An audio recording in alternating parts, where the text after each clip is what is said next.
Hey there, Social Studies 30-1. Next, a little assignment is called the democracy spectrum. What you're going to do is you're going to label these terms on a spectrum you build that shows the positives and negatives of democracy. All right, we've done this a couple of times with other topics. We'll do it again for democracy. This is really important. You're building a body of evidence for the next position paper, which will be about political systems. So you're going to use your democracy spectrum that you're going to build. You're going to use that in conjunction with your authoritarianism spectrum that you've already built. And you're going to evaluate political systems based on your position paper. So what you're doing here is really important.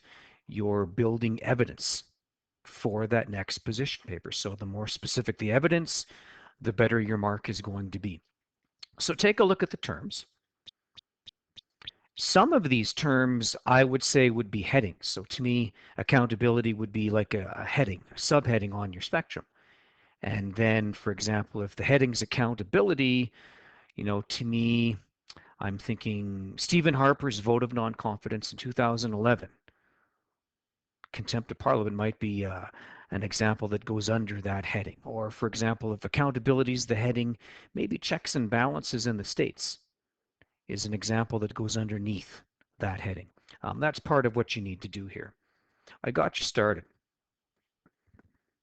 So I've got positive on the far right, I've got negative on the far left. Like it said in the instructions, leave the far left extreme open because that's going to be filled in after we cover chapter 11. But I'd like you to get your spectrum started now while the stuff is still fresh in your heads and it actually means something. So you're going to leave the far left open, leave room to add stuff there, but you can go ahead and you can fill in everything else now. So like I said, to me, accountability is a heading.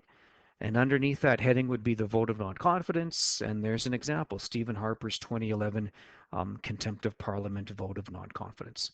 If you can think of more examples of something, well, then go ahead and put them in there. The more evidence, the better. The more specific, the better. I've got the date here, 2011. That's important. It shows specific evidence.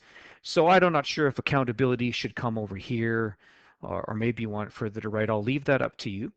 But you're trying to show a spectrum in what is really good about democracy and how it devolves into things that become bad. So to me, for this part, um, you won't go past, the stuff that's got to come from chapter 11, but what might come over here would be corruption, scandal, Watergate, apathy, and things like that.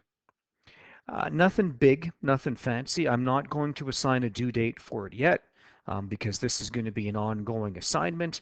We will be adding to this at the end of next week. I'd probably do it digitally, but you're more than welcome to do it by hand if that's easy for you. Email me if you've got any questions about this.